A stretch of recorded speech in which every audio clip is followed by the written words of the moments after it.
Bienvenidos, nuevamente tenemos hoy un segmento de Conciencia Más Vida en esta segunda temporada en donde compartimos algo más de la ciencia venezolana y los análisis relacionados con la coyuntura política.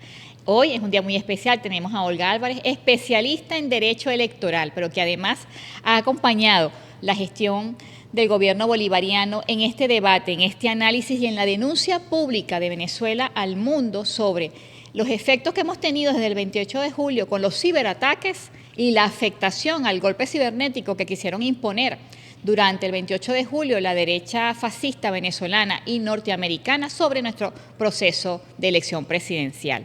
Hoy compartiremos un poco más en esa mirada desde los ciberataques hasta la sentencia del TCJ en un análisis que por supuesto responde con especial importancia hacia la vida y hacia el bienestar de los venezolanos. Bienvenida, Olga. Gracias, Gabriela, por esta invitación. Gracias a todo tu equipo que ha sido súper amable y además es un espacio extraordinario, de verdad. Bienvenida a nuestro ministerio. Olga, uno pensaba cuando el presidente Hugo Chávez nos invitó a todos a hacer ciencia, a hacer tecnología, a ese proceso de transformación del país, de hacernos de la apropiación social de la ciencia y la tecnología para mejorar las condiciones de vida, el bienestar social del pueblo venezolano. Y una de esas grandes transformaciones y modernizaciones la sufrió el Consejo Nacional Electoral. Y nuestra Constitución establece desde 1999 la ciencia y la tecnología para el desarrollo integral del país. En ese proceso de modernización de nuestra plataforma tecnológica electoral, los venezolanos, las venezolanas vivimos la experiencia de un sistema completamente automatizado, del que también disfrutamos en esta elección del 28 de julio. Sin embargo, la sofisticación de la tecnología y de los ataques cibernéticos nos pusieron en una situación complicada y afectaron la cotidianidad de los venezolanos. ¿Cuál es tu mirada, tu análisis al respecto? Bueno, tú hablas de un tema muy importante que hay que recordarle sobre todo a la gente joven que no conoce cómo fue el desarrollo tecnológico del sistema electoral. Nosotros antes del 99 teníamos un sistema manual, apenas estaba a veces automatizado, digamos que la boleta que se pasaba por un lector óptico que no garantizaba, digamos, fidelidad porque tenía errores, había unas máquinas que no eran tan perfectas para lograr la fidelidad del voto en ese sentido. Había también muchas denuncias, incluso de voceros de Acción Democrática, de COPEI, entre ellos Enrique Naime, Miriam Kornblick, que tienen libros incluso donde contaban cómo eran los vicios para ganar elecciones en procesos electorales en Venezuela. Hablaban de la compra de cédulas, usurpación de identidad, negociaciones dentro del Consejo Electoral para entregar resultados y negociar las victorias dentro del Consejo Nacional Electoral. Todo eso fue una preocupación del constituyente del 99. O sea, esa cantidad de vicios que alteraban la voluntad del electorado. Hay historias interesantísimas de quienes votaban. Por ejemplo, hay un cuento de la ahora presidente de la Asamblea Nacional, Jorge Rodríguez, que cuenta que él votaba por un partido por el que no votaba nadie, pero era su voto. Y cuando hacían el escrutinio en la mesa, su voto desaparecía. Acta mata voto, era un poco digamos que la cultura electoral del venezolano. Creer que efectivamente el voto no era válido, que lo que hacía, digamos, lo que se validaba finalmente en la mesa era el acta que estaba siendo manipulada entre los miembros y los testigos de mesas que acordaban en ese bipartidismo quién iba a ganar. Bueno, en resumen, nos llega el 2003, referéndum ratificatorio. En ese momento se hacía indispensable una solución tecnológica que garantizara la fidelidad del voto, que garantizara el principio de un voto, un elector, que era importante para nosotros, y que garantizara la celeridad de la transmisión y totalización de resultados como lo indicaba la Constitución del 99. Son parte de los principios del poder electoral, garantizar la celeridad y la transparencia de los procesos electorales. Esa fue la tarea que tuvo el Consejo Electoral de cara a ese proceso tan difícil porque se dirimía una situación de conflicto nacional, ¿okay? En la que se estaba solicitando la revocatoria del presidente, que valga decir, es el único revocatorio que existe presidencial en todo el continente, lo tenemos en la Constitución para resolver problemas de legitimidad democrática. Bueno, el caso es que se decide esta solución, se fue implementando progresivamente, de forma muy rápida, progresiva, pero muy rápida, hasta llegar al 100% de la automatización. También se hizo una importante reingeniería de mesas y centros electorales, porque ¿qué pasaba? El sistema electoral anterior tenía concentrados los electores y a los centros de mesa en zonas urbanas, pero los sectores populares no tenían un sitio cercano para votar, lo que desmotivaba, por supuesto, la asistencia el día de la votación. Todo eso fue generándose progresivamente para garantizar que primero la participación popular en condiciones en las que la tecnología permitiera que la voluntad del elector se expresara de forma fidedigna y llegara al centro de totalización, tal cual como se realizó en la mesa de votación.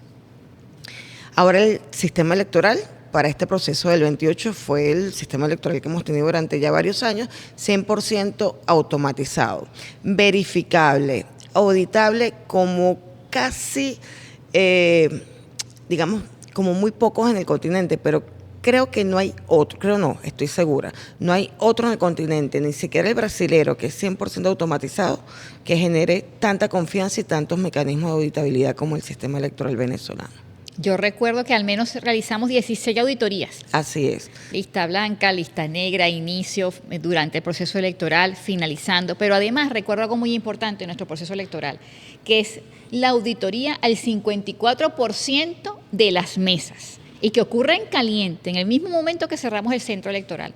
Yo creo que le explicas a nuestra comunidad lo que esto significa y el poder que nos da como ciudadanos a nosotros en el ejercicio de nuestro derecho. Mira, esas son decisiones que se han tomado dentro del poder electoral para garantizar la confianza de los electores y de las organizaciones con fines políticos. Nosotros, por ejemplo, en el revocatorio, que fue finalmente ratificatorio, hubo cuestionamientos y se habló de fraude en el proceso electoral. Se fue una auditoría de una muestra importantísima de las mesas electorales, se invitó a los que hablaban de fraude, estuvo el Centro Carter, estuvieron diferentes misiones de observación nacional e internacional y la oposición no asistió, ¿ok?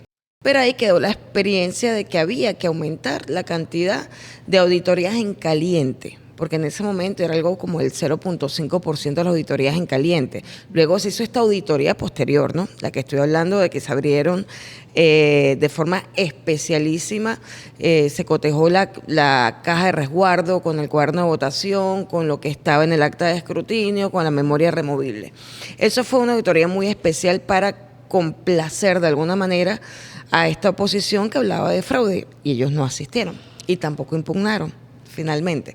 Pero en este caso, este desarrollo para garantizar la confianza del elector, de las organizaciones con fines políticos, llegó al 54% de la auditoría en caliente de forma aleatoria. No están definidas las mesas electorales que se van a auditar en caliente ese día, sino que se selecciona aleatoriamente. Sí hay, digamos que un parámetro, o sea, si un centro tiene 5 mesas, se prevé que por lo menos 3 sean auditadas en caliente. Eso es lo que se llama verificación ciudadana, es el proceso de verificación ciudadana que establece la ley. Es público, todos los cierres y todos los escrutinios son públicos, pero además la verificación del 54% también es pública. Y pues aquí estamos en espacio de científicos. El 54% no es una muestra. Okay. Nosotros conocemos que en otros sistemas electorales las auditorías, las muestras para auditoría son todas menores al 3% y es suficiente en una muestra electoral para determinar un rango de certeza de lo que estás auditando. Aquí es el 54%, o sea, más de la mitad de los centros electorales tienen por lo menos la mitad de sus mesas auditadas. Sí, okay. Y eso ha construido muchísima confianza en nuestra plataforma, cada uno de los electores. Y eso es lo que nosotros conversábamos con los científicos, con las científicas del país. Tuvimos un ataque, tuvimos millones de ataques cibernéticos el 28 de julio. Y que eso lo que hizo fue enlentecer el proceso de transmisión de los datos. Pero además tenemos nuestra auditoría en caliente. Y eso marca una tendencia, un comportamiento, una voluntad del pueblo. Para nosotros la voluntad del pueblo es sagrada como gobierno. Y el presidente Nicolás, previo a la campaña, durante la campaña y post campaña ha estado denunciando toda la agenda de la derecha fascista en contra del país. Uno, el golpe cibernético. Dos, el golpe a la institucionalidad que significa nuestro poder electoral. ¿Qué me dices aquí, Olga? Bueno, yo voy a corregir algo que dije antes. Ajá. No es la mitad de los centros que se auditan, es en todos los centros de la nación más de la mitad de las mesas electorales. En relación al ataque, digamos que nosotros tenemos 25 años trabajando, luchando contra esta campaña de desacreditar la institucionalidad democrática. Se intentó desacreditar el proceso constituyente y de ahí en adelante se intenta desacreditar los procesos electorales que dan legitimidad democrática no solamente a los cargos de elección popular, porque recordemos que también tenemos referéndum, consultas constituyentes, o sea, es restarle legitimidad a la participación protagónica del pueblo, bien sea a través de las instituciones, digamos, del Estado, a través de los cargos de elección popular, como a través de la participación política en la democracia directa. Por ejemplo, ayer, domingo, tuvimos una excelente participación en un proceso de consulta popular. No son cargos de elección popular, son consultas para la gestión pública, para que la comunidad organizada decida cuáles proyectos son los que van a ir desarrollándose dentro de su comunidad, o sea, que participe activamente y además con un mecanismo de transparencia que es el voto. Yo te cuento que yo sueño con que algún día el voto sea público, ¿no? Pero eso es una cosa que será en un estadio superior de la humanidad, o sea, que tú no seas cuestionado por lo que votes. Eso sería, pero por ahora tenemos un sistema pues que garantiza el voto secreto, el voto universal, directo, Bueno, en fin, la intención siempre ha sido desacreditar no solamente la legitimidad que goza la institucionalidad democrática, sino tratar también de generar las condiciones de zozobra para atacar al gobierno nacional. Eso ha sido una constante cada vez que se habla de fraude, cada vez que se hace un llamado a desconocer elecciones con la consecuente generación de acciones terroristas. Así han sido mecanismos para intentar indudablemente llevarnos a un enfrentamiento civil con miras a un golpe de Estado.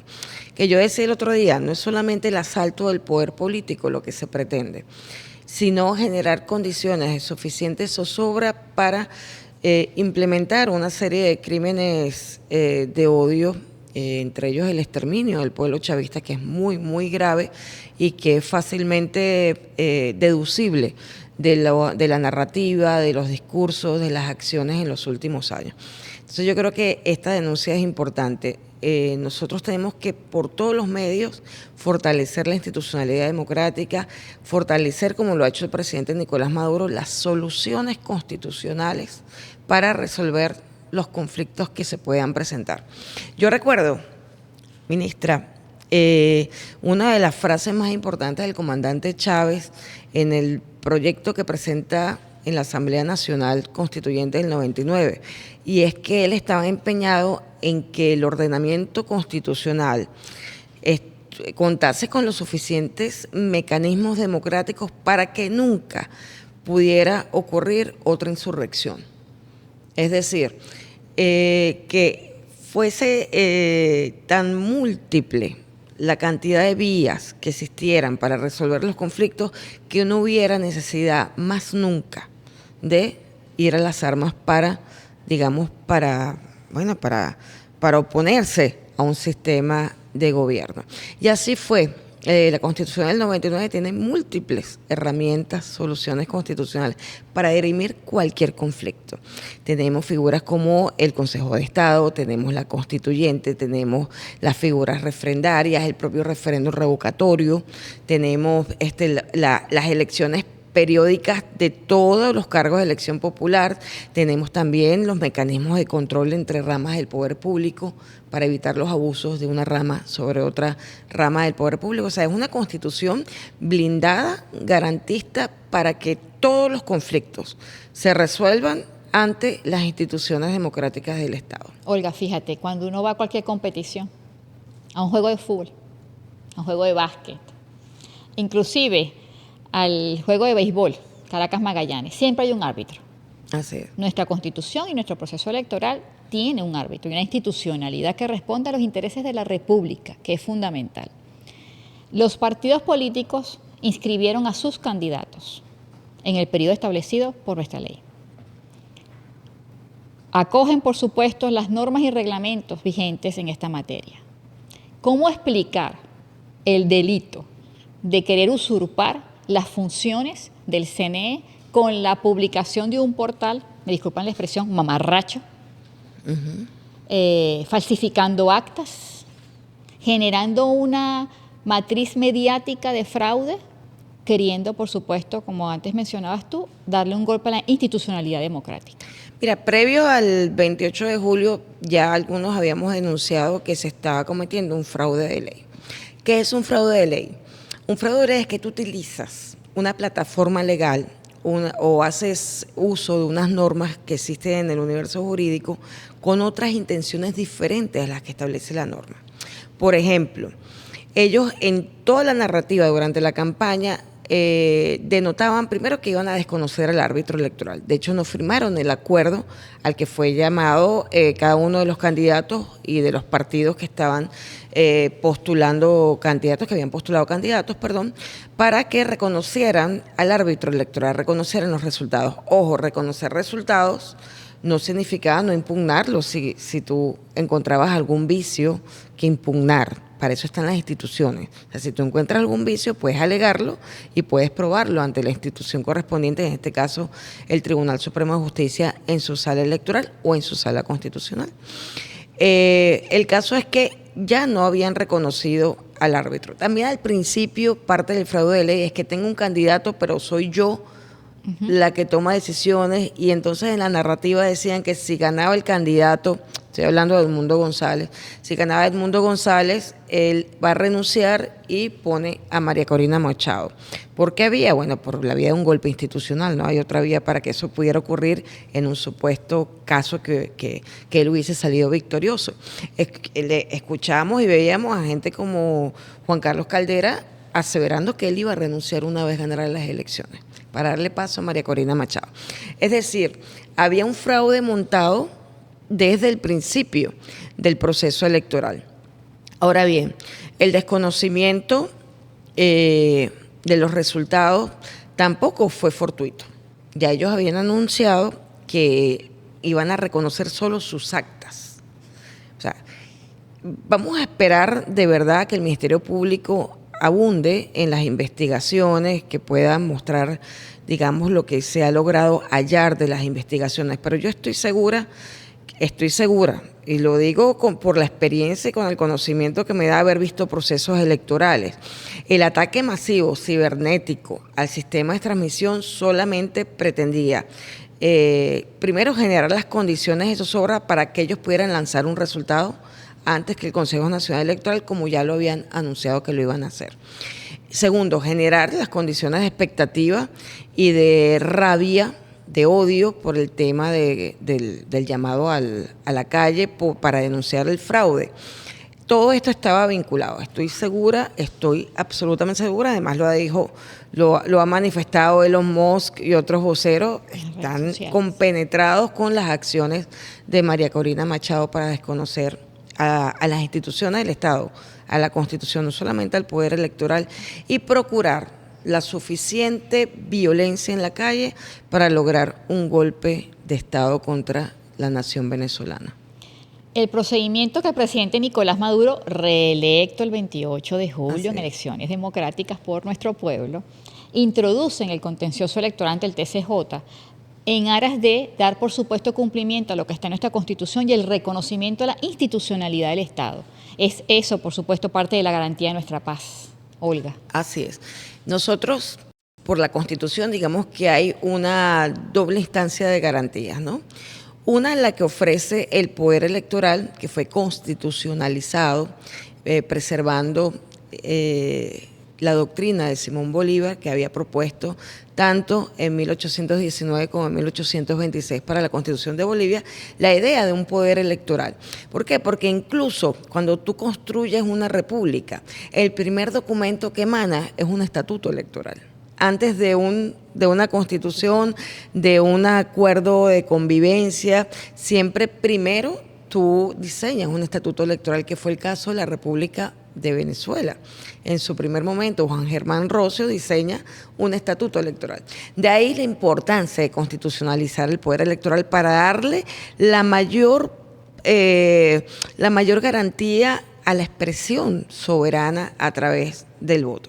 Esa es la primera garantía, una administración del poder de los procesos electorales con los que garantice los principios no solo de imparcialidad, celeridad, transparencia, despartidización del órgano electoral, sino también que garantice un voto a un elector, que garantice la fidelidad del voto, que también garantice, digamos que los recursos administrativos para impugnar las fases del proceso dentro del proceso administrativo. Luego hay una segunda instancia, que es la sala electoral, también creada por el constituyente. ¿Con qué finalidad? Con darle una doble garantía al proceso electoral y a los electores, precisamente. El presidente de la República introduce una demanda contenciosa electoral. De forma maliciosa, muchos abogados dicen que un recurso contencioso electoral siempre es para impugnar. Eso es absolutamente falso. Primero, porque la doctrina tanto de la Sala Constitucional como incluso de la Sala Político-Administrativa anterior al 99 y la jurisprudencia actual de la Sala Político-Administrativa como de la Sala Electoral hablan de un abanico de pretensiones que se pueden presentar en una demanda contencioso electoral. ¿Por qué? Porque los criterios de competencia de la Sala Electoral todavía incluso no han sido desarrollados en la ley de la jurisdicción contencioso electoral. Todavía no tenemos la ley de la jurisdicción. Entonces, digamos que esta doctrina que ha desarrollado las competencias de la Sala Electoral fueron tomadas e incorporadas en la Ley Orgánica del Tribunal Supremo de Justicia, pero no son suficientes. Y no se bastan allí con esa normativa, y lo ha dicho la Sala Electoral en varias sentencias. Es decir, la Sala Electoral sigue caminando hacia el desarrollo de sus criterios competenciales. Luego esos quedarán incorporados en una siguiente ley sobre la jurisdicción contencioso electoral. ¿Qué significa esto en blanco y negro? Significa que la Sala Electoral no tiene exclusivamente la potestad de conocer asuntos impugnatorios. Puede conocer, por ejemplo, de solicitud de convocatorias a elecciones. Y en razón del tipo de petición, nosotros decimos pretensión, el tipo de pretensión, la Sala puede incluso tomar un procedimiento especial para poder garantizar digamos que el conocimiento sobre esa pretensión. Pongo el ejemplo de la solicitud de convocatoria de elecciones. La solicitud de convocatoria de elecciones de cualquier gremio o de cualquier sindicato, al principio se presentaba como una demanda contencioso electoral. La Sala se da cuenta que puede ser tramitada por el mismo procedimiento de amparo, y es cuando decide que de ahí en adelante las solicitudes de convocatoria de elecciones se van a tramitar con el trámite establecido en la Ley Orgánica de Amparo y Garantías Constitucionales. Esa potestad de definir los criterios competenciales y definir incluso el procedimiento para determinadas pretensiones fuera de lo impugnatorio lo tiene la Sala Electoral. Y estos abogados que dicen lo contrario están actuando de forma maliciosa para desinformar, para seguir el juego a esta extrema derecha. Incluso es tan grosero, ministra, que en estos días hubo una recusación de la presidenta de la Sala Electoral en el marco de este contencioso electoral que introdujo el presidente. La recusación, además con argumentos falaces que no están dentro de la ley, argumentando que la presidenta había sido del Partido Socialista Unido de Venezuela, que hay que decirlo, no hay ningún impedimento en la ley ni en la Constitución que inhabilite a ningún militante del partido a postularse a un cargo de magistrado del tribunal. El único requisito que sí se debe cumplir es que al momento de postular se debe renunciar a la militancia. Es lo único. Eso es lo único. Es lo único y eso lo hacen todos los postulantes y eso lo verifica el Comité de Postulaciones Judiciales, que se presente la renuncia al partido, a la militancia. Una cosa es que tú tengas una tendencia política, ideológica, que eso no te lo puede impedir absolutamente nadie. Y otra es que tengas un cargo de militancia dentro de un partido. A ese es el que tienes que renunciar. Pero bueno, volviendo al tema de la recusación. Falaz, porque no existe ningún impedimento, nada que pueda empañar el ejercicio de la magistratura de la presidenta de la Sala Electoral por haber pertenecido a un partido, porque otros magistrados también pertenecen o han pertenecido a otros partidos y no fueron recusados, ¿okay? O sea, la recusación iba directa, digamos que a atacar a la afinidad que pudo haber en algún momento. En fin, esta recusación se hizo el 20, se decidió el 21, se publicó el 21, se decidió, se declaró inadmisible por extemporánea. O sea, fue maliciosamente presentada, claro, fuera del tiempo que correspondía según el Código de Procedimiento Civil y la propia jurisprudencia de la Sala. El 22 se dicta la sentencia de la Sala Electoral. Ayer y antes de ayer se encargaron los voceros de 20 Venezuela, entre ellos Perkin Rocha y también Enrique Márquez, a cuestionar el tema de la recusación, diciendo que se había decidido la recusación después de haber pronunciado la Sala su sentencia. Eso es falso. Está en la página web claramente la fecha en que fue publicado. Fue publicado el 21. ¿Con qué intención se hace esto? Con la intención de desprestigiar a la Sala Electoral, con la intención de seguir generando zozobras sobre los procedimientos, sobre el propio proceso dentro del contencioso electoral. Siguen todavía algunos voceros hablando de la nulidad de la Sala Electoral, de la decisión de la Sala Electoral. La decisión de la Sala Electoral es cosa juzgada, no admite apelación alguna, no tiene otra instancia. Hay unos voceros de ellos que hablan, entre ellos Enrique Márquez, que van a una revisión constitucional. Sí, la revisión constitucional de sentencias existe, pero tiene unos criterios para ser admitida la revisión constitucional. La revisión constitucional de sentencias no es una tercera instancia o una segunda instancia en el caso de la Sala, que es única instancia. Es decir, no es una apelación. Tú no puedes impugnar una decisión de la Sala porque no te favorezca. Hay unos criterios en cuanto al no cumplimiento de decisiones doctrinales de la Sala Constitucional que pudiera abrir la posibilidad, pero es que aquí no está ocurriendo eso. O sea, la Sala Electoral de forma impecable decidió la sentencia sobre el recurso contencioso electoral. Un veredicto inobjetable. Inobjetable, irrefutable. Además que es bueno explicarlo. No se están validando resultados tampoco, se están convalidando. Convalidando. Es decir, la Sala Electoral, una vez que certificó que el material electoral presentado por los grupos, las organizaciones con fines políticos llamadas a entregar el material electoral para el cotejo, para la verificación que quería hacer la Sala Electoral, y una vez que el Poder Electoral ya había entregado su material electoral, tanto el físico como el digital, en materia de derecho electoral existe el principio de legalidad del acto administrativo. Es decir, se presume siempre la legalidad del acto. El que tiene que demostrar los vicios es quien alegue un abuso o un fraude en relación a ese acto administrativo. Entonces, ¿qué se hizo? Certificar el material electoral de las organizaciones con fines políticos que presentaron material electoral, ¿ok? Certificarlo en el cotejo con el material original del sobre 1 que tiene en resguardo el Consejo Nacional Electoral. Y en esa certificación se halló que efectivamente ese material electoral se corresponde con el material original del Poder Electoral. Por tanto, al no haber inconsistencias alguna que haya sido demostrada en ese peritaje, se convalida el resultado que dio la madrugada del 29 el Poder Electoral. Yo quisiera comentar algo también, y perdóname lo largo, pero también se intentó, digamos que opacar la actividad del Poder Electoral el día 29 y el día 30.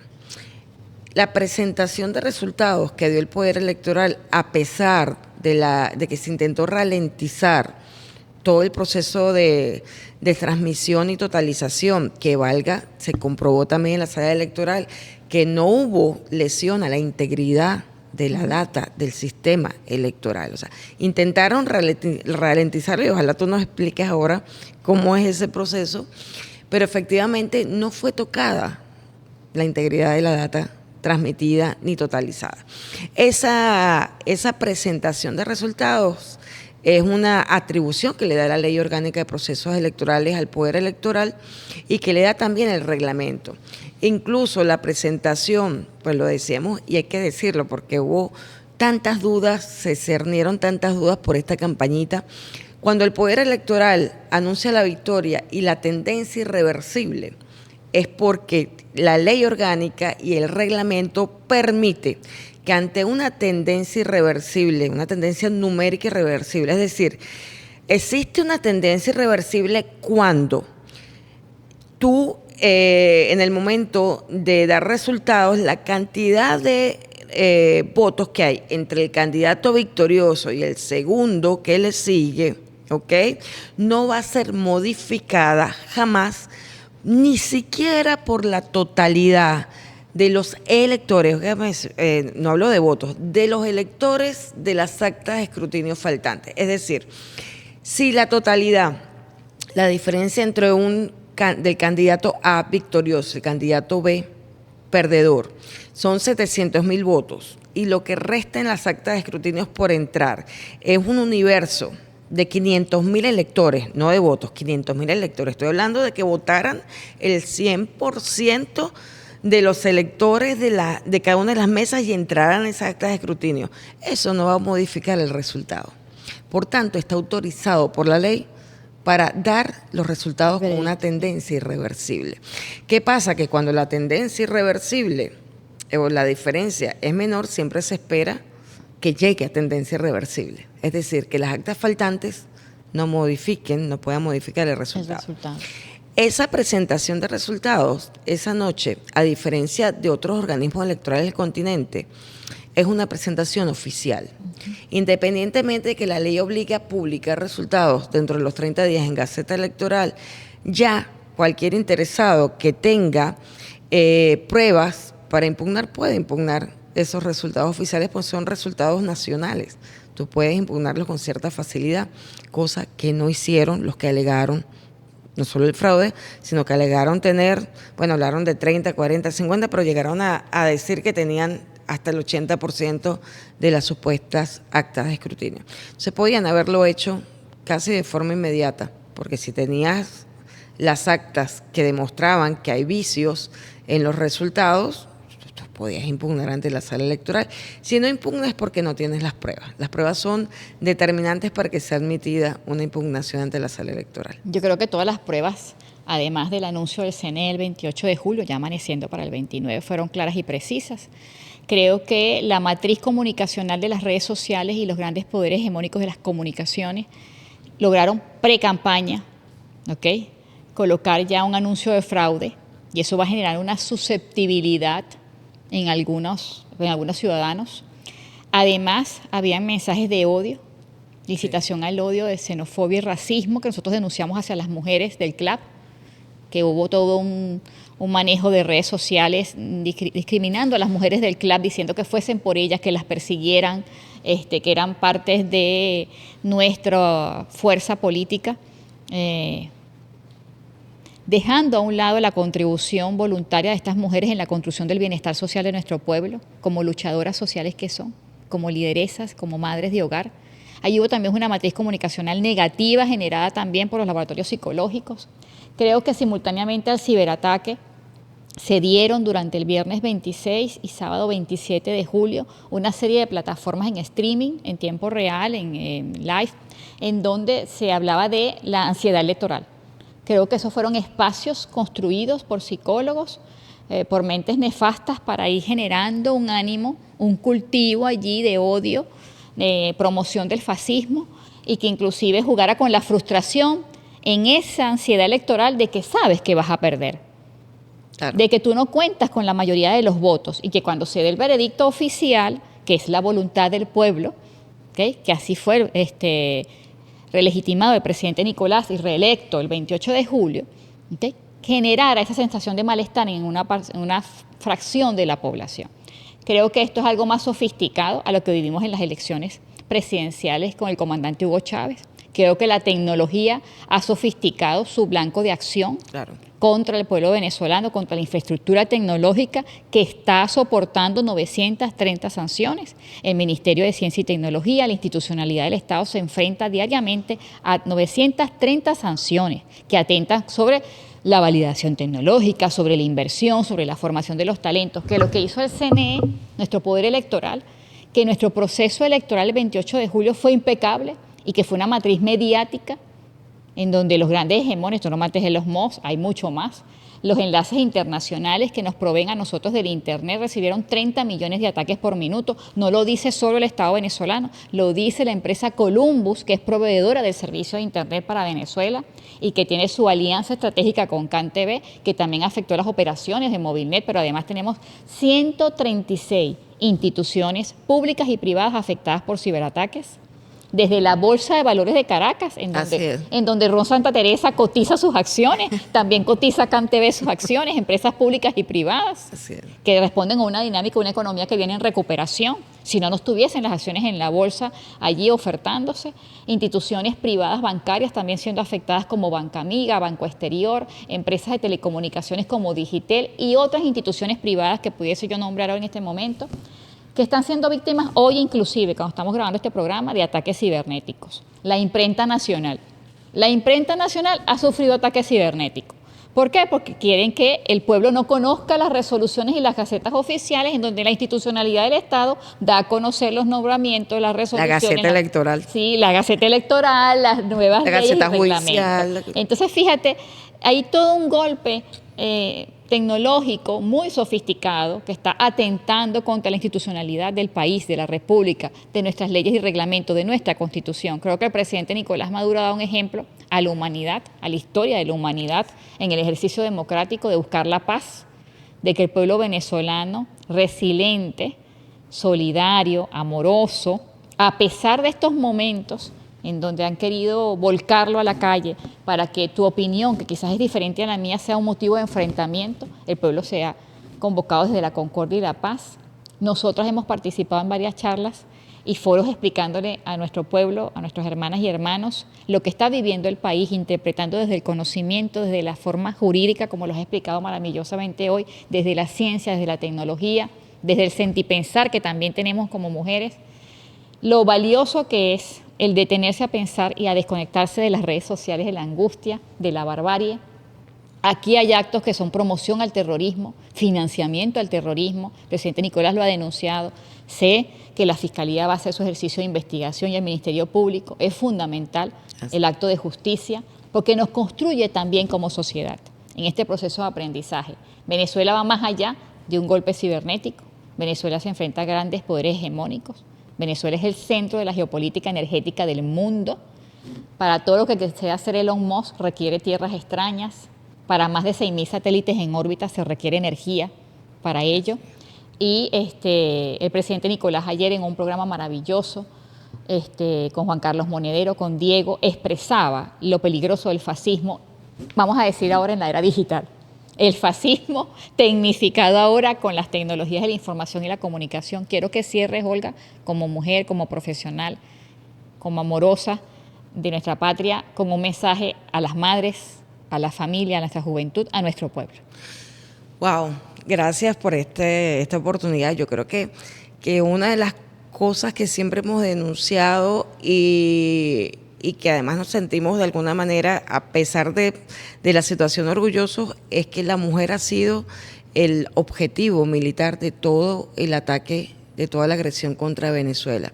Y a pesar de ello hemos demostrado la capacidad que tenemos. O sea, a pesar de la agresión, nos levantamos con la frente en alto, seguimos construyendo la patria, seguimos defendiendo la verdad, seguimos construyendo la patria de Bolívar y Chávez, porque eso ha sido fundamental para nosotros.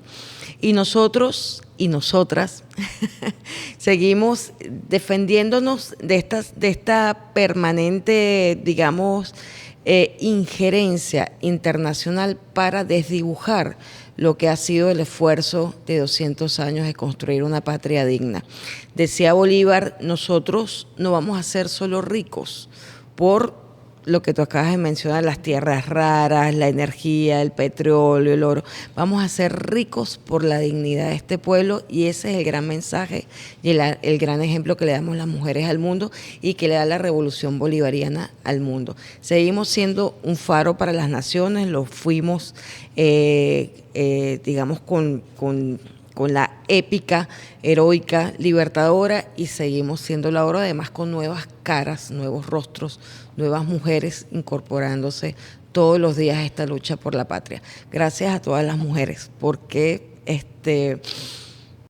nosotros hemos sido baluarte y además, digamos, hemos podido formar en las generaciones que vienen este amor por la defensa de la humanidad, no solo de la patria, sino ir más allá de la patria, es la defensa de la humanidad, y eso es fundamental frente a este renacimiento brutal, digital, multiplicado, amplificado del fascismo internacional.